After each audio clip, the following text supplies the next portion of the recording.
LPG গ্যাসের দাম বাড়ার স্পষ্ট প্রভাব এখন পড়তে শুরু করেছে ছোট ছোট ব্যবসায়, বিশেষ করে রাজধানীর চা দোকান আর রাস্তার পাশে ছোট হোটেলগুলোতে বাড়ছে চাপ।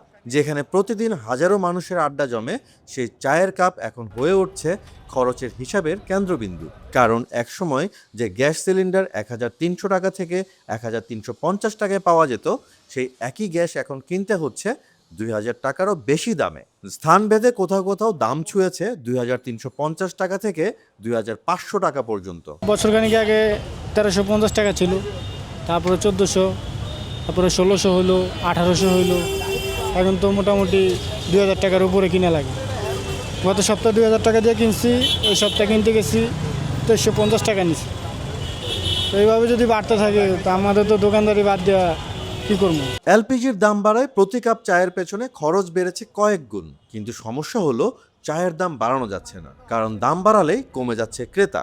কাস্টমার তো একটু ক্ষোভ জানাবে, কারণ হঠাৎ করে একটা জিনিসের দাম বাড়া গেলে সবারই একটু রাগ হয়, বা আমারও সাময়িকভাবে বেচা কিনা কম হবে। দেখা গেছে অন্য দোকানে 10 টাকা বিক্রি করতেছে, আমি যদি 15 টাকা চাই আমার কাছে কেউ আসবে না, যে এখানে একটু কম পাবে সেখানেই যাবে। এখন আমি একক বললে তো হবে না, মানে যারা এই বিজনেসটা করতেছে সবাই মিলেই তো অন্তত একজোট হয়ে তারপরে যা বাড়াইতে হবে, বুঝেন না? এখন চা বেশি তো কোনো প্রফিটে নাই।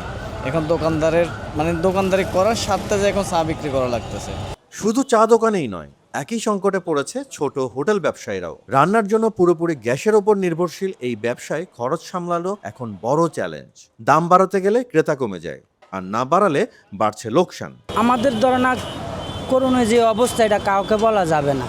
আমরা যদি বলতে যাই তাহলে কাস্টমারে বলে কি কয় মানে উল্টাপাল্টা কথা বলে। যেমন মালের সাইজ, সিঙ্গারার সাইজ, এটা ধরেন আমরা আগের সাইজে রাখছি, আর জিলাপির সাইজও আগের সাইজে রাখছি। খুব থাকে আমাদের উপরে, বকাঝকা করে, তোমরা কি পাইছো দাম বাড়ালে। আমরা কি করবো, আমাদের সিলিন্ডারটা কিনতে হয়।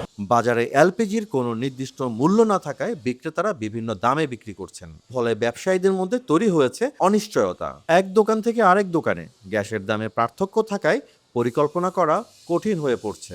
রেট নাই, মানে দোকানদাররা যার থেকে যেভাবে নেয় আর কি, আর আমরা যার থেকে যেভাবে কমে আনতে পারি। সর্বোচ্চ 2300 বা 2400, অনেক ক্ষেত্রে 2500।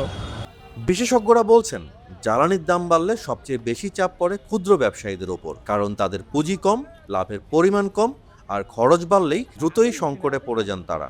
চায়ের দোকান, ছোট হোটেল, এই খাতগুলো শুধু ব্যবসা নয়, বরং শহরের দৈনন্দিন জীবনের অংশ। কিন্তু জ্বালানি খরচের চাপে এই খাতগুলো টিকে থাকা এখন কঠিন হয়ে উঠছে। এলপিজির বাড়তি দামে যখন চাপে ক্ষুদ্র ব্যবসায়ীরা, তখন প্রশ্ন উঠছে, এই চাপ তারা আর কতদিন সামলাতে পারবেন, নাকি ধীরে ধীরে কমে যাবে শহরের এই চেনা চায়ের আড্ডাগুলো।